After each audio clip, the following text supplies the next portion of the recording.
Kualitlanesi, buenos dias.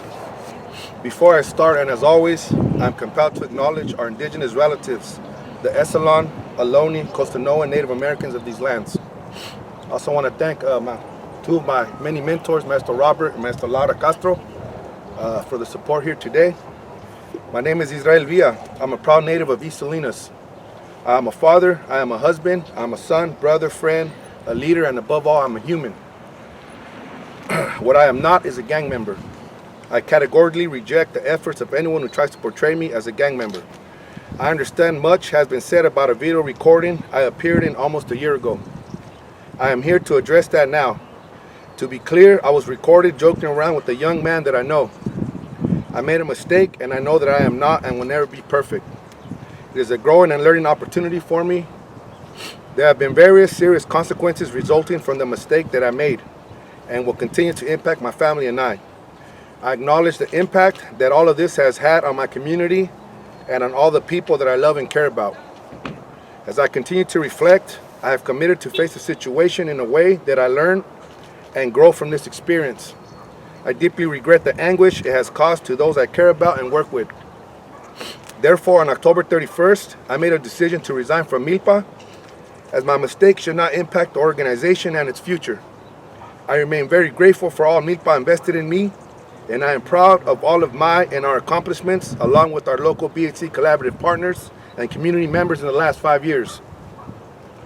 I have been through a lot in my life.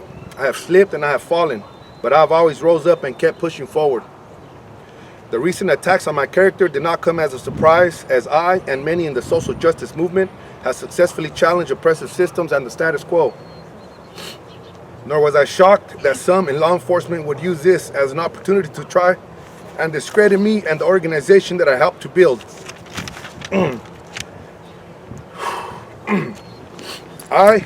We have organized and advocated strongly against the push for school resource officers. We have organized and advocated against the sheriff taking away visitations from incarcerated community members. I strongly and unapologetically fought for police accountability after the murder of young Brenjo Rodriguez here in Salinas. I have gone up and down the state advocating strongly for juvenile justice reform. I have marched in support of our undocumented relatives.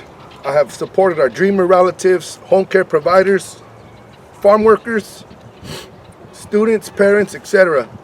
I share this to say that I remain firm by my beliefs, and I will continue to fight for racial and social justice, and I will continue to fight for my community.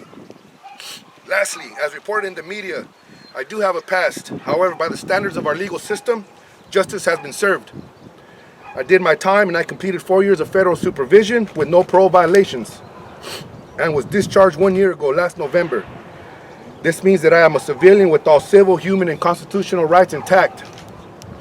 I am accountable to my family first and foremost. These attacks created a lot of stress, concern, and fear amongst my closest relatives in the home that we live in. With that, I am not and have never been one to hide in the shadows. I am taking care of my number one priority, that is my wife and my children. I remain disheartened by the dishonest and baseless attacks on my character by some in the local media and law enforcement community.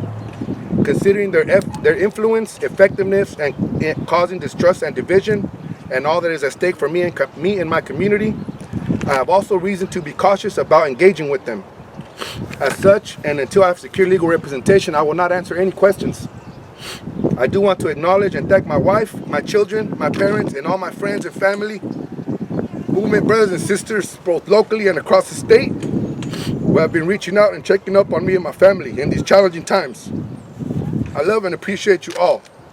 Continue to have faith and hold the line, as I will continue to march alongside you and fight for justice, liberation, the dismantling of the school-to-prison pipeline, and ending the incarceration of our youth.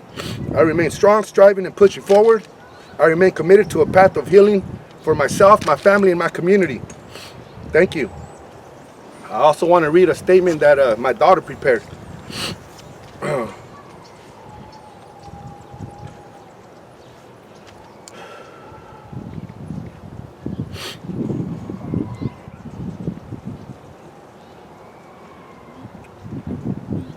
This was prepared by my daughter Nayeli, who's a freshman. It says, Israel Villa, you may know him from the way he is portrayed to the media. But my father is much more than a gang member. Everyone wants him to be. He is a brother. He is a father, a brother, an uncle, a colleague, a friend, and a husband. Not a monster. He shows up for me and he supports me unconditionally throughout every mistake I make. And I will continue to support him and love him regardless of any mistakes he makes or has ever made. I have sat with him through meetings that have made small or large changes in the community, but I bet you have never heard of that in the headlines. Through good there is bad, through bad there is good. Throughout this time, I had to ask myself if it was necessary to worry about this non-crime and make everywhere's headline and where there are real things happening that need to be addressed. We take care of our people, we take care of our community, and we strive to be and do better. My father is not perfect, but he is no monster. My father is a strong man on his own, but with the support of us, he is unstoppable. I believe he can accomplish anything. He has greatly impacted my life in the best ways possible. I will learn from his mistakes and learn from his accomplishments. I will take care of my people just as he does and never stops doing. The fact that my father is not the bad man everyone wants him to be, he has turned his life around and is a great father, husband, and never fails to amaze me. I feel sorry for people that only get to hear the slandered version of Israel Villa. Muchas gracias.